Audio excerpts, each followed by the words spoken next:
नमस्कार, उत्तराखंड समाचार में आपका स्वागत है। मैं कंचन नेगी। सबसे पहले मुख्य समाचार। देवस्थानम बोर्ड अधिनियम राज्य सरकार ने लिया वापस। मुख्यमंत्री पुष्कर सिंह धामी ने कहा, उच्च स्तरीय कमेटी की रिपोर्ट और तीर्थ पुरोहितों की भावनाओं को देखते हुए लिया गया फैसला।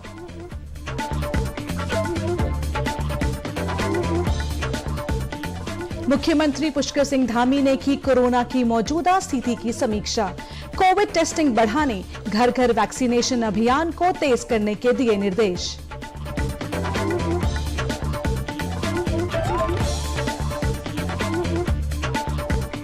देहरादून में 9 और 10 दिसंबर को होगा विधानसभा का शीतकालीन सत्र। विधानसभा अध्यक्ष प्रेमचंद अग्रवाल ने कहा, अमृत महोत्सव पर चर्चा के लिए एक दिन बढ़ाने पर कार्य मंत्रणा समिति की बैठक में होगा फैसला।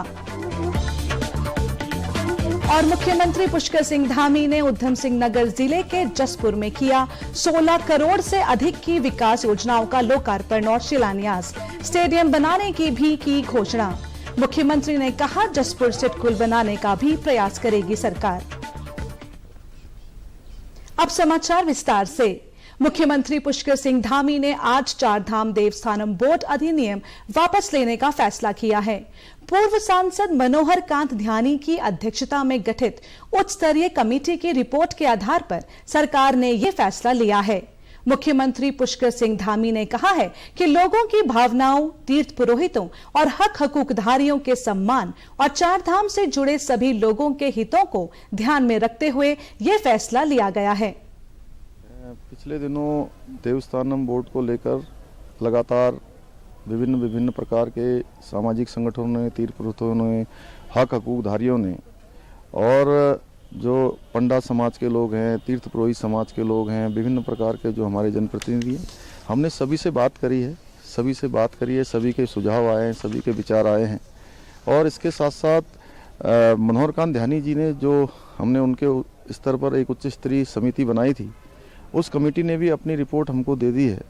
हमने सारे विचारों पर, सारे पहलुओं पर सारा विचार करते हुए हमारी सरकार ने निर्णय लिया है कि हम इस अधिनियम को वापस ले रहे हैं। वर्ष 2019 में त्रिवेंद्र सिंह रावत के कार्यकाल में उत्तराखंड चारधाम देवस्थानम प्रबंधन बोर्ड अस्तित्व में आया था, लेकिन चारधाम यात्रा से जुड़े तीर्थ पुरोहित और हक हकूकधारी लगातार इसका विरोध कर रहे थे। मुख्यमंत्री धामी ने कहा कि भविष्य में बोर्ड के लिए सभी पक्षों से फिर बात की जाएगी। फिलहाल इस कानून को वापस ले लिया गया है। बात करके जो भी उत्तराखंड राज्य के हित में होगा उस पर जो है आगे हम कार्रवाई करेंगे, तो सभी से बात करेंगे, लेकिन फिलहाल हम इस अधिनियम को वापस ले रहे हैं। वहीं कांग्रेस नेता हरीश रावत ने कहा कि उनकी पार्टी शुरू से ही इस कानून का विरोध कर रही थी। विधानसभा में भी कांग्रेस विधायकों ने इस पर अपना विरोध दर्ज कराया था।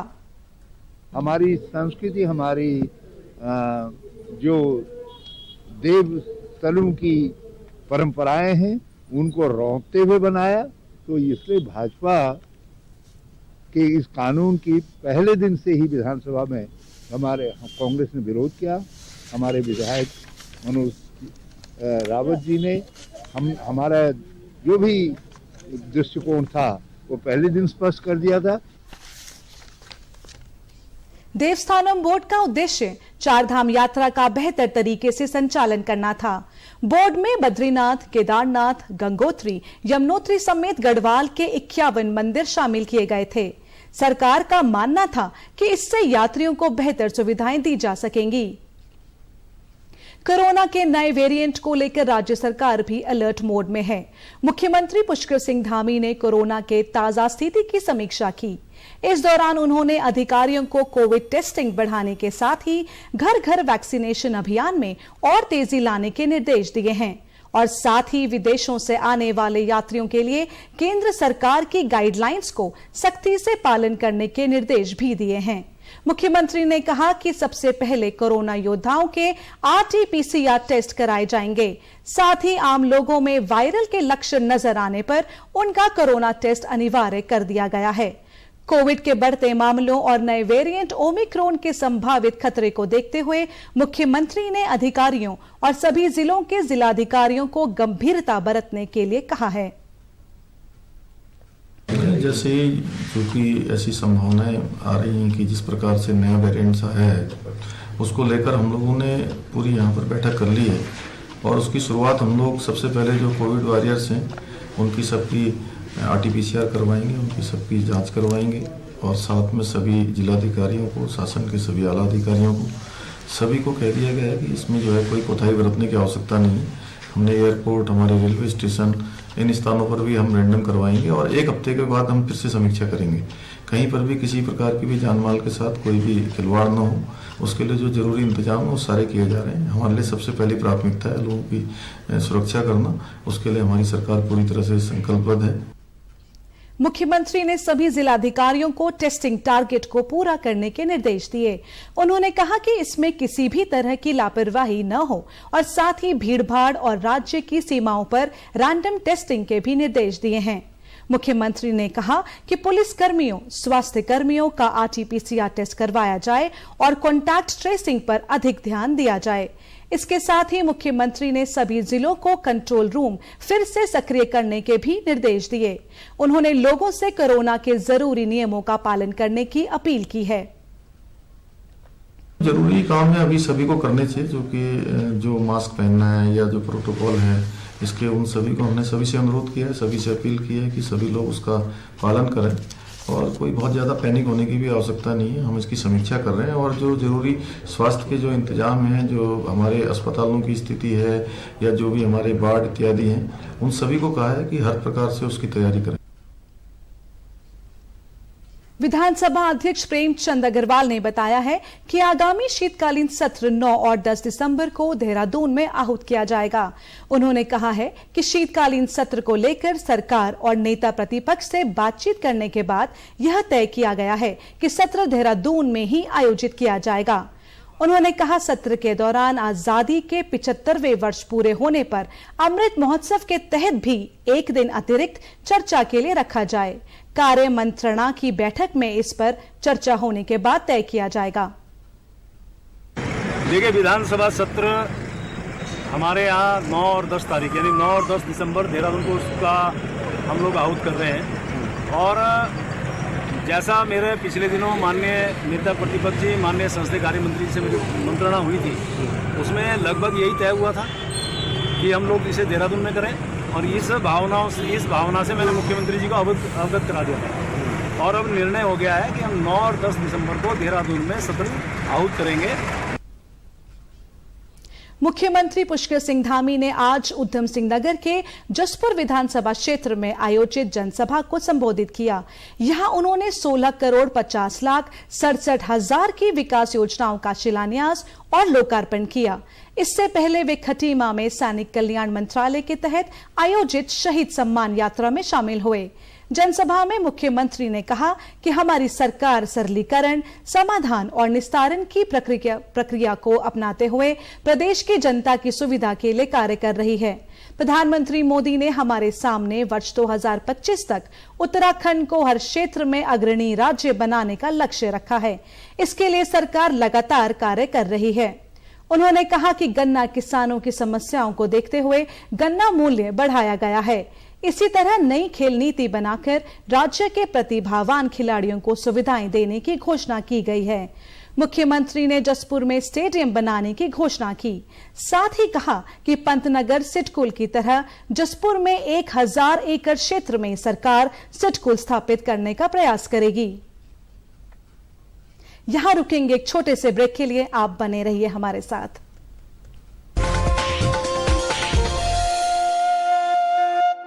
ब्रेक के बाद एक बार फिर आपका स्वागत है। गन्ना मूल्य बढ़ाए जाने पर प्रदेश के किसानों ने मुख्यमंत्री पुष्कर सिंह धामी का आभार जताया है। मुख्यमंत्री ने कहा कि गन्ने की अगेती प्रजाति का मूल्य 355 रुपए प्रति कुंतल और सामान्य प्रजाति का मूल्य 345 रुपए प्रति कुंतल तय किया गया है। हमारी सरकार ने तय किया है कि 355 रुपये प्रति क्विंटल के हिसाब से जो अगड़ी प्रजाति के गन्ने हैं उनका हमने दाम फिक्स किया है। इसके साथ साथ जो सामान्य प्रजाति के हैं उनका 345 हमने फिक्स किया है। और साथ में जो पिछले वर्ष 11 रुपये जो भाड़ा था उस भाड़े को हमने कम किया है, 9.5 रुपये किया है। सब मिलाकर 29 रुपया 50 पैसा पिछली वर्ष की तुलना में हमारे किसानों को अधिक मिलेगा। किसानों ने गन्ने का मूल्य बढ़ाए जाने के फैसले का स्वागत किया है।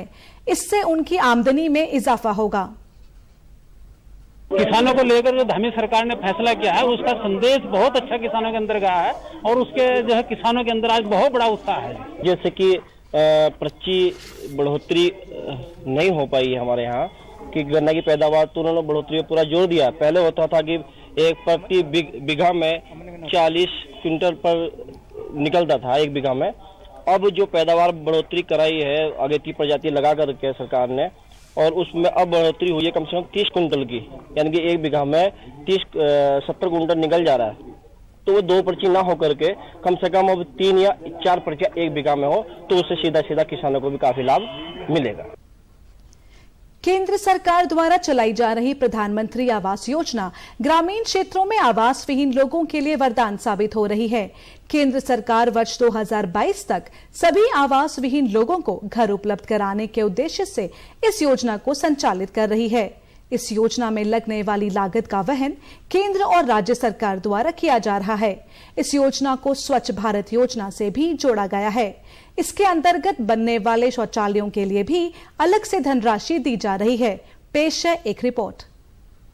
टिहरी जिले में इस योजना के तहत 480 लाभार्थियों का चयन किया गया है, जिसमें 132 लाभार्थियों को दूसरी किस्त की धनराशि भी दी जा चुकी है। मुख्य विकास अधिकारी नमामि बंसल ने बताया कि प्रधानमंत्री आवास योजना के तहत जनपद के सभी 9 विकास खंडों में आवास विहीन लोगों के लिए आवास बनाए जा रहे हैं। हमारे जनपद में 480 आवंटित हुए थे आवास, जिनमें से कि सभी की प्रथम किस्त रिलीज कर दी गई थी तत्काली, और जितने प्रथम किस्त रिलीज हुई थी उनमें से 132 लोगों की द्वितीय किस्त भी रिलीज हो गई है नियमानुसार, जिन्होंने अपना कंप्लीशन दिखाया है उस स्टेज तक का। तो फिलहाल प्रगति हमारी ठीक चल रही है और आगे भी हम इसको परस्यू कर रहे हैं ब्लॉक लेवल से और सभी वीडियो से। जाखणीधार विकासखंड के छोल गांव निवासी मंजू देवी ने बताया कि उनके पास रहने के लिए आवास नहीं था। प्रधानमंत्री आवास योजना के अंतर्गत उनका आवास बनाने का सपना पूरा हुआ है। अब उनका परिवार पक्के मकान में रहेगा, जिससे बच्चों को सुविधा मिलेगी। बहुत परेशान थे हमारे प्रधान को भी हम प्रधानमंत्री को धन्यवाद करते हूँ कि आज हमें मकान मिल गई, हम घर रहना का खूब होगी, हमारे बच्चे भी सुरक्षित हो जा रहे। वहीं छोल गांव के प्रधान त्रिलोक सिंह बिष्ट ने बताया कि प्रधानमंत्री आवास योजना के तहत उनके गांव में 2020-21 में 2 आवास और 2021-22 के लिए 1 आवास स्वीकृत हुआ है।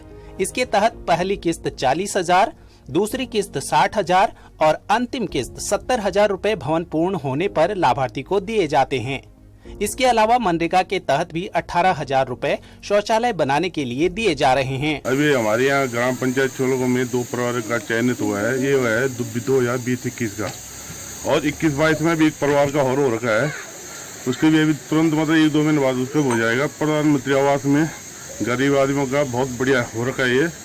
और जैसे पहले होता था पैसे मिल जाते थे, मकान नहीं बन पाता था, आदमी पैसे खा जाता था, मकान कभी नहीं बनता। अब तो सरकार ने ऐसे कर दिया है। गौरतलब है कि प्रधानमंत्री आवास योजना के तहत आवास विहीन लोगों को आवास बनाने के लिए अनुदान मिल रहा है। जिन लोगों के आवास नहीं है, उनके लिए यह योजना बेहद कारगर साबित हो रही है। ब्यूरो रिपोर्ट, दूरदर्शन समाचार, देहरादून। प्रधानमंत्री नरेंद्र मोदी 4 दिसंबर को देहरादून आ रहे हैं।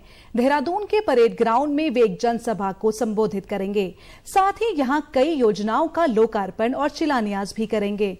प्रदेश भाजपा प्रधानमंत्री की रैली की तैयारियों में जुटी हुई है।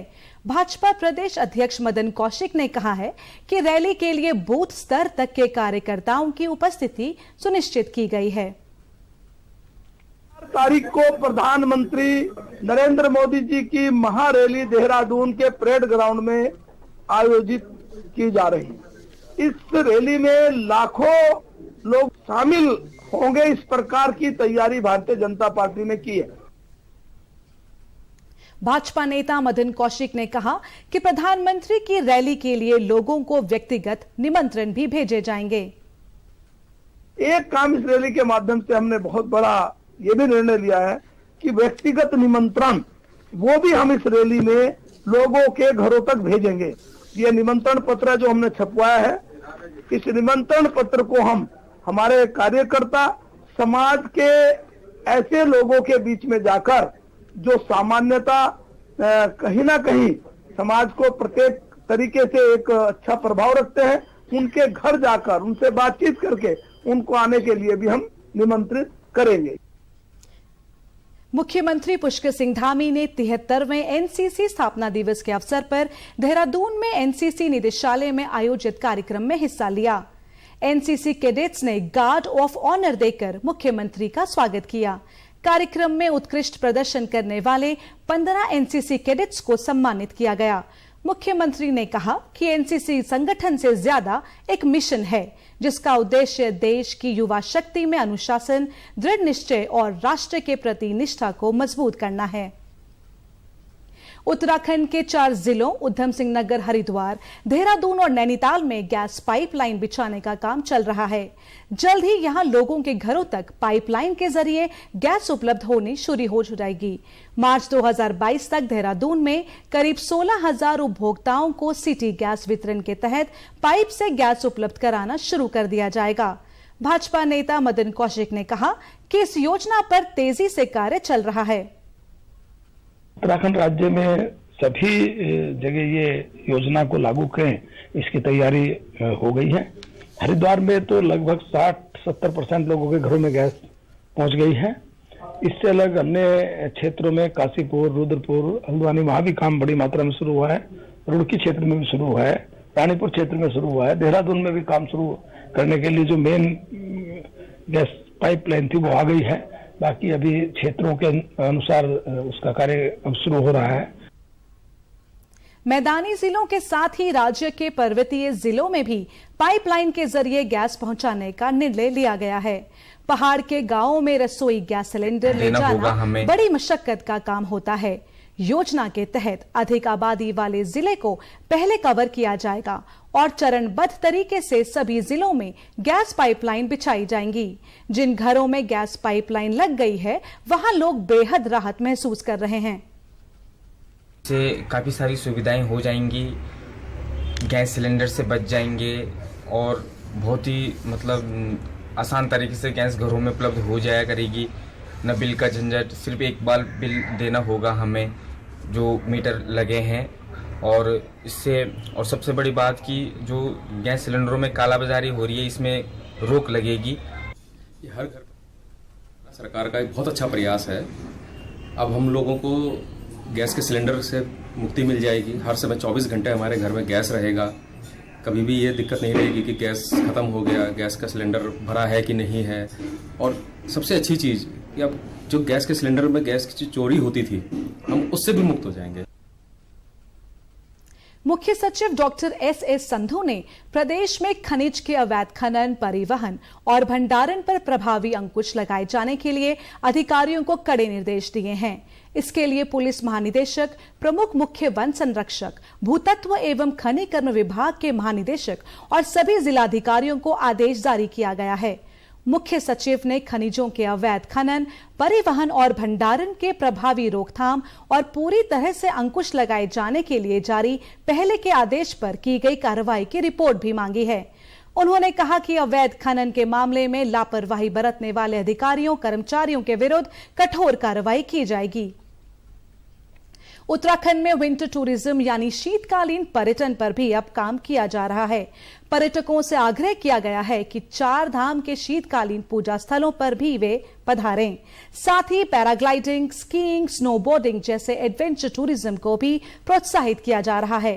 पर्यटन मंत्री सतपाल महाराज ने कहा कि पर्यटकों की सुविधा के लिए एक गाइडेंस ऐप तैयार किया जाएगा, जिसमें पर्यटन से जुड़ी जरूरी जानकारियां साझा की जाएंगी। शीतकालीन पर्यटन के लिए हमने लोगों से आग्रह किया है कि शीतकालीन पूजा जो है, यमुनोत्री की पूजा जो है, खरसाली में होती है, गंगोत्री की पूजा जो है मुखबा में होती है, केदारनाथ जी की पूजा जो है वो ऊखीमठ में होती है, और भगवान बद्री विशाल की पूजा पांडुकेश्वर में और जोशीमठ में होती है। तो शीतकालीन पूजा का आनंद लेने के लिए, और पहाड़ों में बर्फ भी पड़ गई है, और नीति घाटी के अंदर जो टिमरसन महादेव है वहां भी स्वयंभू लिंग की रचना हो रही है। तो ये भी हम पर्यटकों से आग्रह करेंगे कि इन सब स्थानों का दर्शन करने के लिए पधारें और शीतकालीन पर्यटन को बढ़ावा दें। आज के प्रादेशिक समाचारों में बस इतना ही। नमस्कार।